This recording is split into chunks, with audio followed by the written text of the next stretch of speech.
दोस्तों आज की ये कहानी हमारे साथ शेयर की है अमन जोशी ने, जो कि उत्तराखंड की एक छोटी सी जगह अहमदाबाद के रहने वाले हैं। और इनकी कहानी सुनने के बाद मेरा यकीन मानिए कि आपको डर का एहसास जरूर होगा।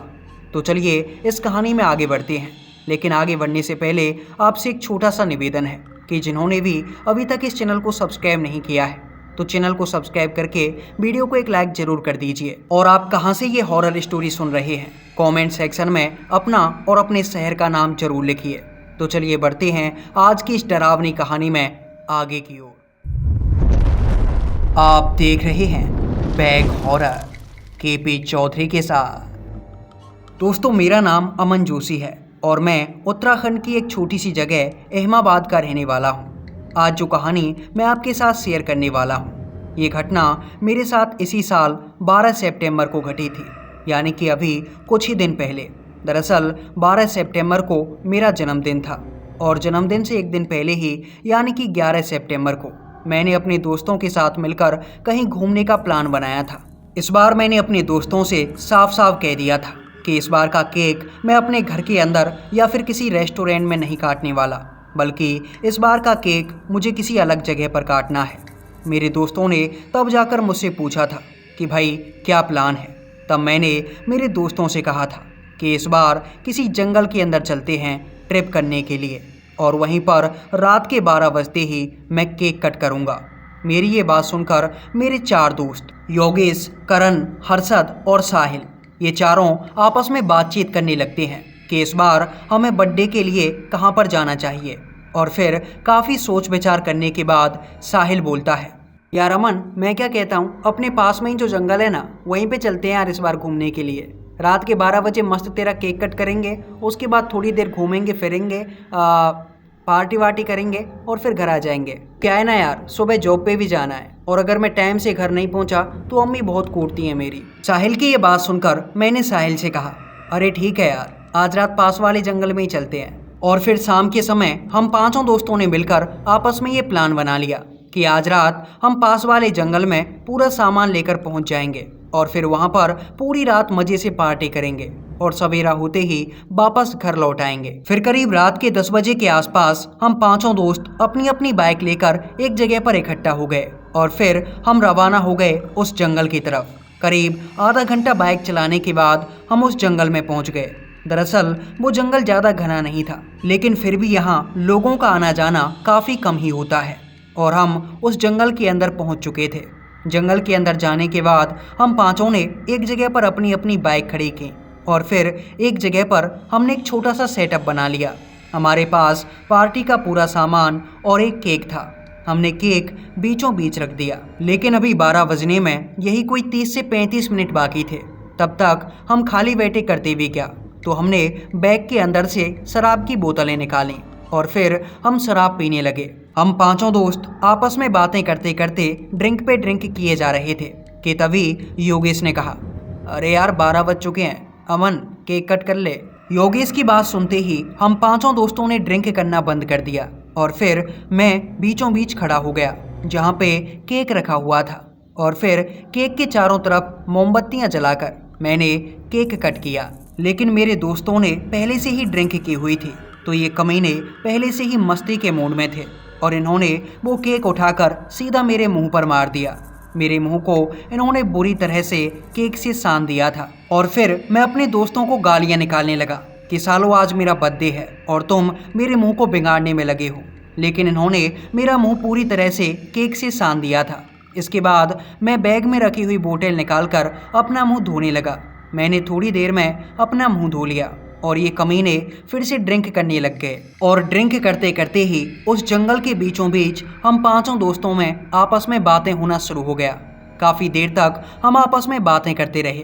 करीब आधे घंटे के बाद जंगल के अंदर काफ़ी ज़्यादा सन्नाटा था और जंगल के इस अंधेरे को देखकर अचानक से मेरा दोस्त योगेश बोलता है, भाई अमन अब तेरा केक कट भी हो चुका है यार और पार्टी भी हमने अच्छे से सेलिब्रेट कर ली है, चल अब वापस घर चलते हैं। जंगल में अंधेरा काफ़ी ज़्यादा हो चुका है, यहाँ पे जानवरों का भी खतरा है और भूत प्रेतों का भी।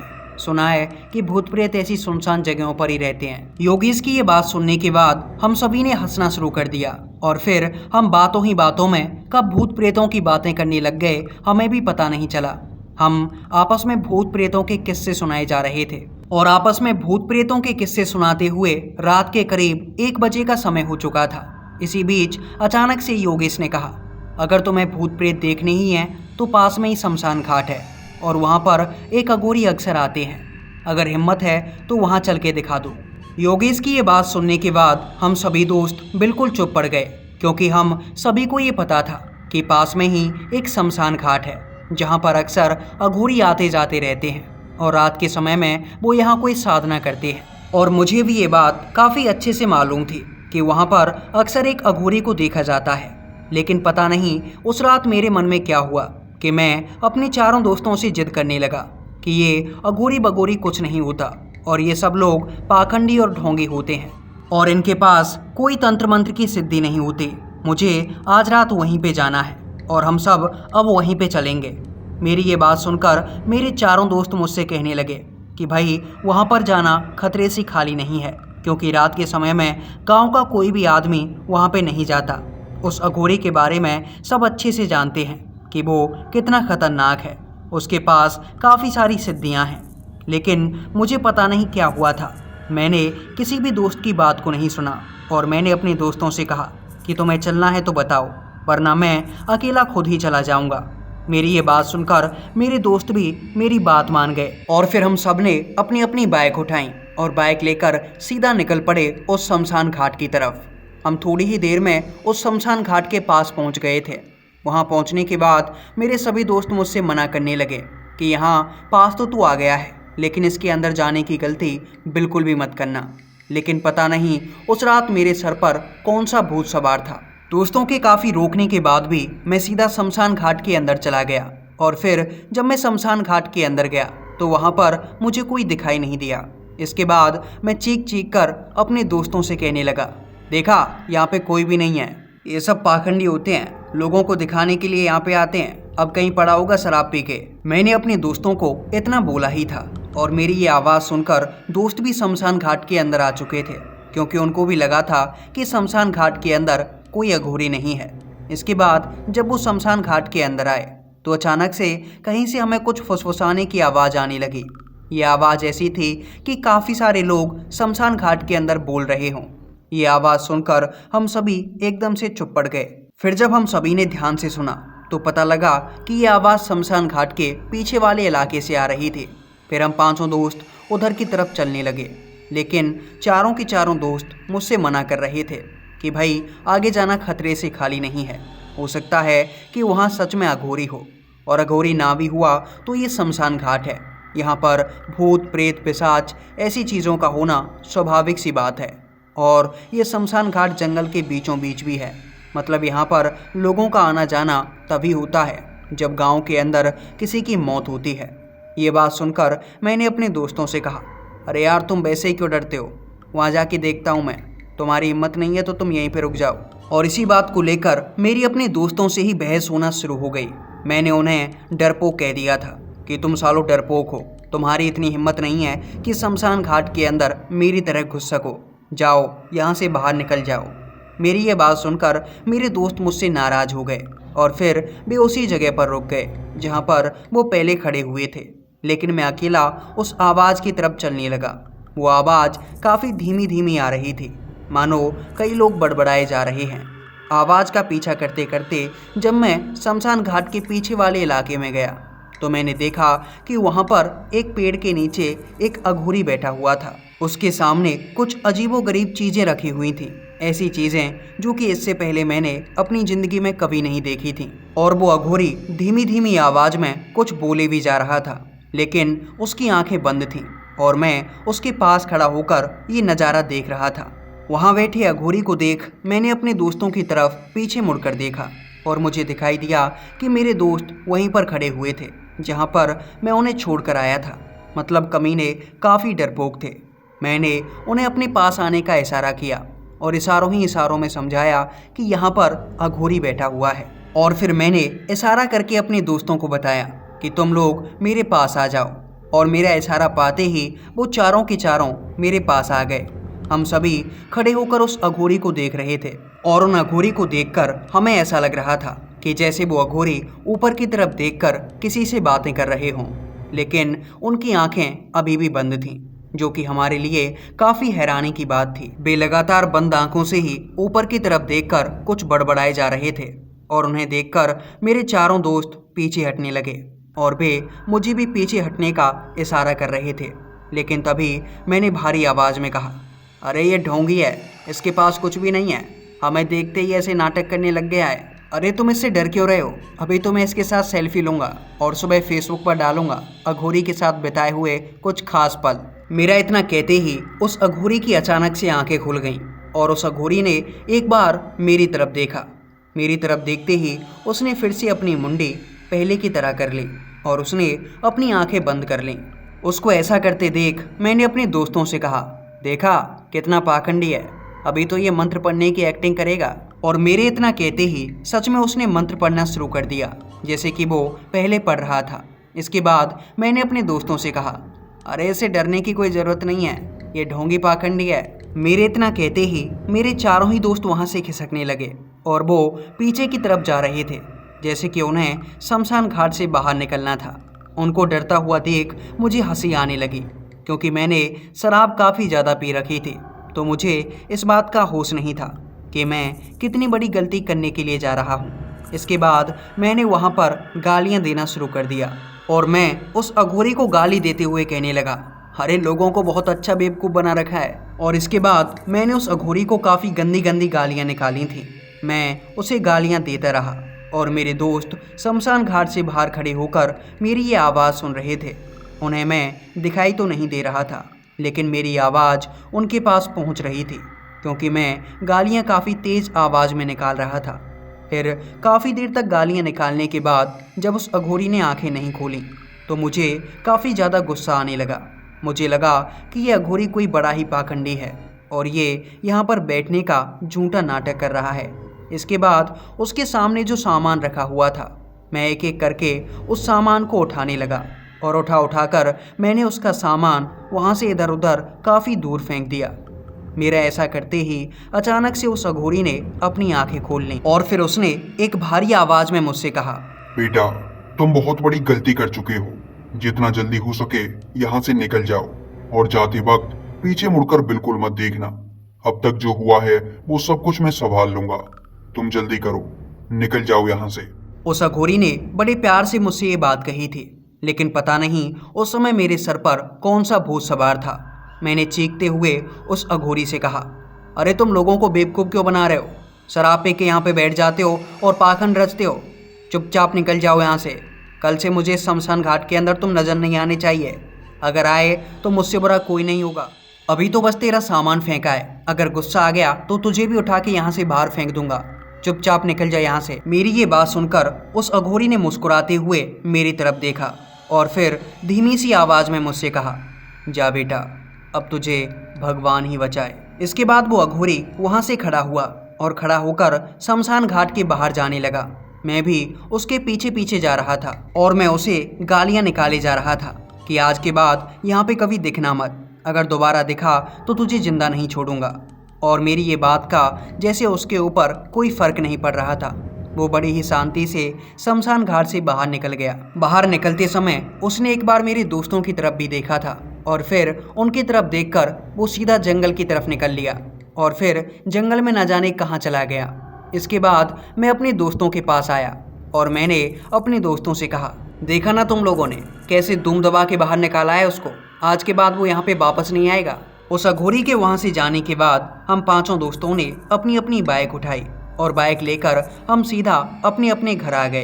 रात के करीब 3 बजे मैं अपने घर पहुँचा था और घर आने के बाद मैं अपने कमरे में जाकर आराम से सो गया। सवेरे करीब 8 बजे के आसपास मेरी आंखें खुलीं। मैंने खाना वाना खाया और अपनी बाइक उठाकर जॉब पर निकल गया। लेकिन जब मैं अपनी बाइक लेकर जॉब पर निकल रहा था, उसी समय मुझे कुछ अजीबोगरीब महसूस हो रहा था। न जाने क्यों, पर आज मेरे शरीर में एक अजीबोगरीब दर्द था, ऐसा दर्द जो कि आज से पहले मैंने कभी महसूस नहीं किया था। मैंने पूरे दिन अपनी ड्यूटी की, लेकिन उस दिन मेरे शरीर में एक अजीबोगरीब दर्द था और मैं अजीबोगरीब तरीके से घुटन सी महसूस कर रहा था। लेकिन मेरे समझ में नहीं आ रहा था कि ये सब आखिर क्यों हो रहा है। फिर मुझे समझ में आया कि आज रात हम कुछ ज़्यादा ही देर तक जागे हैं, तो हो सकता है थकावट की वजह से ऐसा हो रहा है। और फिर रात को काफ़ी ड्रिंक भी की थी, इसीलिए मैंने इस बात को ज़्यादा गौर नहीं किया और फिर अपनी ड्यूटी करके मैं वापस घर आ गया। शाम के करीब 5 बजे के आसपास मैं अपने घर आया था। घर आने के बाद मेरे शरीर का ये दर्द और भी ज़्यादा बढ़ गया और मैं और भी ज़्यादा घुटन सी महसूस करने लगा था। फिर घर लौटने के बाद मैं अपने दोस्तों के साथ शाम को घूमने के लिए निकल गया। हम शाम को थोड़ी देर घूमे और इसके बाद करीब 7 बजे के आसपास मैं अपने घर लौटा। खाना वाना खाकर मैं सो गया। जब मैं अपने रूम के अंदर सो रहा था तो उस समय अचानक सोते हुए मुझे एक ऐसा डरावना सपना दिखाई दिया जिसे देखकर मैं काफ़ी ज़्यादा डर गया और अचानक से डर के मारे मेरी आंखें खुल गई थीं। दरअसल उस सपने में मैंने देखा था कि मैं अपने ही बेड पर मरा हुआ पड़ा हूँ, यानी कि मैंने खुद को मरे हुए देखा था और देखा था कि काफ़ी सारे लोग मुझे उठाकर लेकर जा रहे हैं। ये देखकर मैं काफ़ी ज़्यादा डर चुका था और जब मेरी आंखें खुलीं तो मैं उठकर बैठ गया।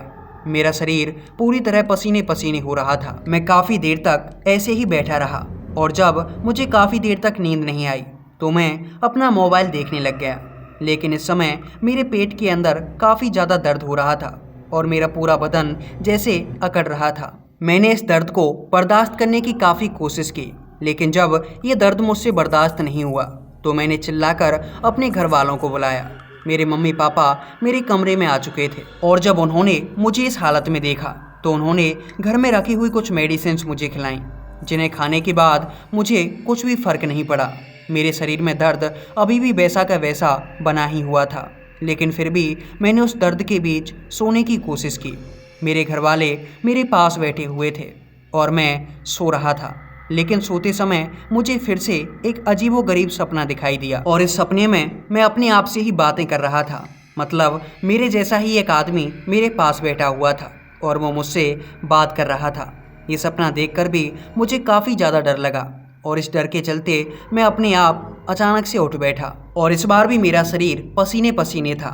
मैंने इधर उधर देखा तो मेरे कमरे में कोई नहीं था। मेरे घर वाले भी अपने अपने कमरों में जाकर सो चुके थे। इस बार भी मैं काफ़ी ज़्यादा डर गया था और मैं चीख कर अपने घर वालों को बुलाना चाहता था, लेकिन अब की बार मैंने अपने घर वालों को नहीं बुलाया क्योंकि बार बार उन्हें बुलाना उन्हें परेशानी दे रहा था। इसके बाद थोड़ी देर तक मैं बैठा रहा, लेकिन नींद इतनी ज़्यादा आ रही थी कि बैठे बैठे ही कब मेरी आंखें लग गईं मुझे पता नहीं चला। लेकिन इस बार जो मैंने अपने सपने में देखा वो इतना डरावना था जिसे मैं अपनी ज़िंदगी में कभी भूल नहीं सकता। दरअसल इस सपने में मुझे दिखाई दिया कि दरअसल मैं उस अघोरी के सामने खड़ा हुआ हूँ। अघोरी उसी जगह पर बैठा हुआ है जहाँ पर वो कल रात शमशान घाट में बैठा हुआ था और उसके सामने जो सामान रखा हुआ है मैं एक एक करके उस सामान को उठा रहा हूँ। लेकिन एक हैरानी की बात ये थी कि उस सामान पर काफ़ी सारे लोग बैठे हुए थे और उन सभी ने सफ़ेद रंग के कपड़े पहने हुए थे और जिस समय मैं उस सामान को उठा रहा था तो वे सभी उस सामान के ऊपर ही बैठे थे और जब मैं उस सामान को इधर उधर फेंक रहा था तो वे भी उस सामान से हटकर नीचे ज़मीन पर गिर रहे थे और फिर वो घूर घूर कर मेरी तरफ देखे जा रहे थे। वो लगभग 20 से 25 लोग थे जो कि उस सामान पर बैठे हुए थे और वो लगातार बड़ी बड़ी आंखों से मेरी तरफ देखे जा रहे थे। लेकिन इन सभी के चेहरे काफ़ी डरावने लग रहे थे। भले ही उन सभी ने सफ़ेद रंग के कपड़े पहने हुए थे, लेकिन वे सभी काफ़ी डरावने और उनके चेहरे कटे फटे और सड़े हुए थे। उनकी लाल लाल चमकदार आँखें लगातार मेरी तरफ ही देखे जा रही थी।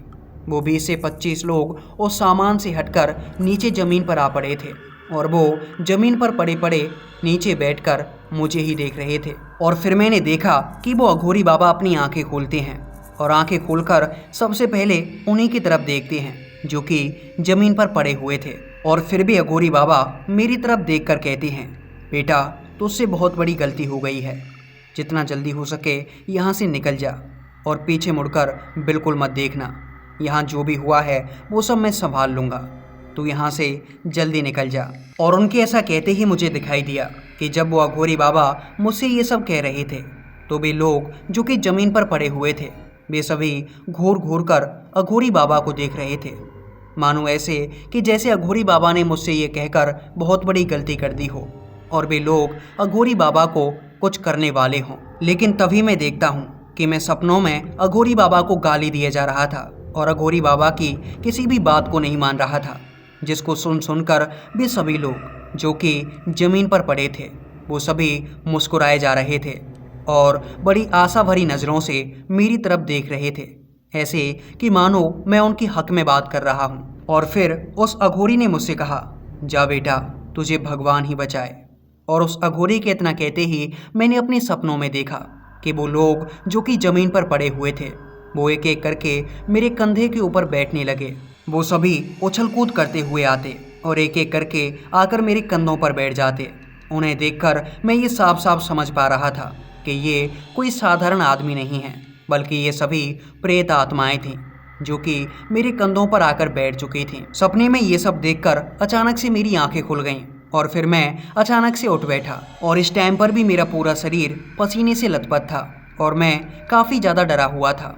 मुझे ये सब समझ नहीं आ रहा था कि अभी अभी जो मैंने देखा है वो सच है या फिर मेरे मन का कोई वहम है। लेकिन ये सपना देखने के बाद मैं काफ़ी ज़्यादा डर गया था और जब मैंने घड़ी में टाइम देखा तो इस समय टाइम लगभग रात के 2 बजे का हो रहा था, यानी कि ये वही समय था जिस समय पर कल रात मैं उस अघोरी के साथ ये सब कुछ कर रहा था। सपने में इतना सब कुछ देखने के बाद अब दोबारा सोने की मेरी हिम्मत नहीं हो रही थी और इसके बाद मैं रात के 2 बजे से लेकर सवेरे तक जागता ही रहा और सवेरा होने के बाद मैं अपना होश पूरी तरह से खो बैठा था।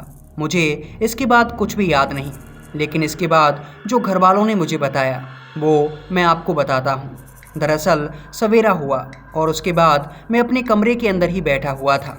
फिर जब मेरी माँ को ये पता लगा कि मैं कमरे के अंदर बैठा हुआ हूँ और कब से कमरे से बाहर नहीं आया, तो मेरी माँ मुझे बुलाने के लिए कमरे के अंदर आई क्योंकि मुझे जॉब पर जाना था। और कमरे में आने के बाद मेरी माँ ने मुझे एक अजीब हालत में देखा था।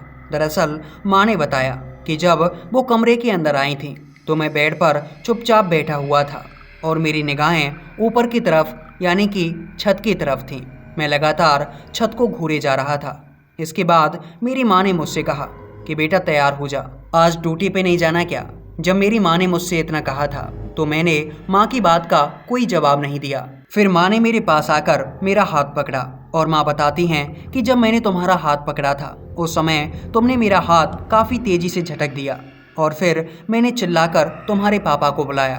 फिर इसके बाद धीरे धीरे करके मेरे कमरे में मेरे पापा और मेरे घर वाले आ गए। लेकिन उन सबके कमरे में आते ही मैं अजीबोगरीब हरकतें करने लगा था और ये हरकतें कुछ अजीबोगरीब टाइप की थीं, जैसे मैं उन सभी को घूर घूर कर देख रहा था और उन सभी को गालियां निकाले जा रहा था। और इसके बाद मैं बुरी तरह से अपने दांत पीस रहा था और दांत पीसते पीसते मैं बेड से उतरकर नीचे ज़मीन पर बैठ गया और ज़मीन पर बैठा बैठा मैं अपनी गर्दन को चारों तरफ मरोड़े जा रहा था।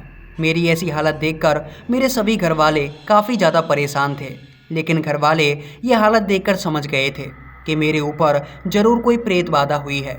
और फिर मेरे मम्मी पापा ने अड़ोस पड़ोस के कुछ लोग बुलाए जो कि मुझे उठाकर हमारे गांव के एक भैया के पास लेकर गए। दरअसल उनके शरीर में हमारे गांव के देवता आते हैं और जब मुझे उन भैया के पास लेकर जाया गया तब उन भैया ने मेरे मम्मी पापा को साफ साफ बता दिया कि दरअसल इन्होंने रात में ऐसा ऐसा किया था और इन्होंने एक अघोरी से बिना किसी बात के पंगा लिया था। उस अघोरी ने भले ही इसके ऊपर कुछ नहीं किया, लेकिन उस समय पर जो उसके आसपास की प्रेत आत्माएं थीं उन्होंने इसके शरीर पर कब्जा कर लिया है और ये अब प्रेत बाधित हो चुका है। इसके शरीर पर उन सभी का कब्जा है। अगर इसका जल्दी निदान नहीं किया गया तो इसके ऊपर काफ़ी बड़ी समस्या हो सकती है। और फिर हमारे गांव के उन देवता ने बताया कि दरअसल अगर तुम्हें इस समस्या का निवारण करना है तो फिर तुम्हें उसी अघोरी के पास जाना होगा, क्योंकि ये समस्या उसी की वजह से उत्पन्न हुई है और वो अघोरी ही हैं जो कि इस समस्या का निवारण कर सकती हैं। लेकिन इसके लिए तुम्हें इसके चारों दोस्तों को इसके साथ लेकर जाना होगा। आज रात तुम इसके चारों दोस्त और ये लड़का उसी शमशान घाट में चले जाना, वो अघोरी तुम्हें वही मिलेगा। हमारे गांव की देवता की उस बात को सुनकर मेरे मम्मी पापा मुझे लेकर वापस से घर आ गए और घर आने के बाद उन्होंने मेरे मोबाइल से मेरे चारों दोस्तों को कॉल किया। थोड़ी देर बाद मेरे चारों दोस्त भी मेरे घर पर आ गए। फिर शाम होते ही मैं, मेरे चारों दोस्त और मेरे मम्मी पापा उस शमशान घाट की तरफ निकल गए जहां पर कल रात हमने ये सब कुछ किया था। और फिर रात के करीब 10 बजे हम उस शमशान घाट में पहुंच गए। हमने इधर उधर देखा तो वो अघोरी बाबा वहीं पर बैठे हुए थे। उस समय मेरी हालत बहुत ज़्यादा खराब थी। फिर मेरे मम्मी पापा ने, मेरे चारों दोस्तों ने और मैंने उस अघोरी से काफ़ी देर तक माफ़ी मांगी। माफ़ी मांगने के बाद आखिरकार वो अघोरी बाबा मुझे ठीक करने के लिए राजी हो गए। और फिर उन बाबा ने हमें कुछ सामान लाने के लिए कहा जिसका इस्तेमाल मुझे ठीक करने के लिए किया जाना था। और फिर अघोरी बाबा के कहते ही मेरे दो दोस्त सामान लाने के लिए निकल गए। दरअसल उन्होंने कुछ विशेष प्रकार का सामान मंगाया था, जिसमें से कुछ सामान के बारे में मैं आपको बता देता हूँ। दरअसल उन्होंने काली खिचड़ी, सिंदूर और मेरी पहनी हुई कोई भी टी शर्ट या फिर कोई भी कपड़ा मांगा था। और ये सामान लेकर मेरे दोस्त थोड़ी ही देर में वहाँ पहुँचे। इसके बाद उन्होंने अपनी तंत्र मंत्र की क्रियाएं की और थोड़ी देर तक तंत्र मंत्र करने के बाद उन्होंने मुझसे कहा कि बेटा अब तो पूरी तरह से ठीक है और जा, आज के बाद ऐसी हरकतें कभी मत करना। और ठीक होते ही मैंने भी अघोरी बाबा से माफ़ी मांगी और उन्होंने मुझे माफ़ कर दिया। और फिर हम उस अघोरी बाबा के सामने हाथ जोड़कर अपने अपने घर आ गए। मेरे चारों दोस्त अपने घर चले गए थे और मैं अपने मम्मी पापा के साथ अपने घर आ गया। इसके बाद सब कुछ ठीक है और अब मेरी तबीयत पूरी तरह से ठीक है। मुझे वो डरावने सपने आना भी बिल्कुल बंद हो गया है। दोस्तों, ये थी अमन जोशी की कहानी जो कि इन्होंने मेरे साथ व्हाट्सएप पर शेयर की है। अगर आपके पास भी कोई ऐसी कहानी है या फिर कोई ऐसा रियल इंसिडेंट है जो कि आप मेरे साथ शेयर करना चाहते हैं तो स्क्रीन पर आपको मेरा व्हाट्सएप नंबर दिख रहा है। इस पर आप अपनी कहानी मेरे साथ डायरेक्ट व्हाट्सएप पर शेयर कर सकते हैं। तो चलिए दोस्तों, आज की इस कहानी में बस इतना ही। आपको ये कहानी कैसी लगी नीचे कमेंट सेक्शन में एक कमेंट जरूर करना। और अगर आपको ये कहानी पसंद आए तो इस वीडियो को लाइक और चैनल को सब्सक्राइब करना बिल्कुल मत भूलना, क्योंकि ये चैनल अभी काफ़ी छोटा चैनल है। और अगर आप लोग ऐसे ही इसको सपोर्ट करते रहेंगे तो इस चैनल पर आपको एक से एक डरावनी कहानियाँ सुनने के लिए मिलती रहेंगी। दोस्तों, इसी के साथ मैं अपने सब्सक्राइबर्स को ये धन्यवाद देना चाहता हूँ कि आपने काफ़ी जल्दी हमारे इस चैनल को 2000 सब्सक्राइबर्स तक पहुँचा दिया है, जो कि मेरे लिए काफ़ी बड़ी अचीवमेंट है। तो चलिए दोस्तों, आज की इस कहानी को यहीं पर ख़त्म करते हैं। लेकिन अगर आपको मेरी और भी कहानियाँ सुननी हैं तो आप चैनल के पेज पर जाकर या फिर स्क्रीन पर आपको 2 कहानियाँ दिख रही होंगी, इन पर क्लिक करके मेरी कहानियाँ सुन सकती हैं। अगर आपको बब्बन तांत्रिक की कहानियाँ सुनना पसंद है तो आपको बब्बन तांत्रिक के नाम से एक प्लेलिस्ट मिल जाएगी। आप चाहें तो पूरी प्लेलिस्ट पर विजिट करके बब्बन की कहानियों के एपिसोड्स सुन सकती हैं। चलिए, आज की इस कहानी के अंदर बस इतना ही।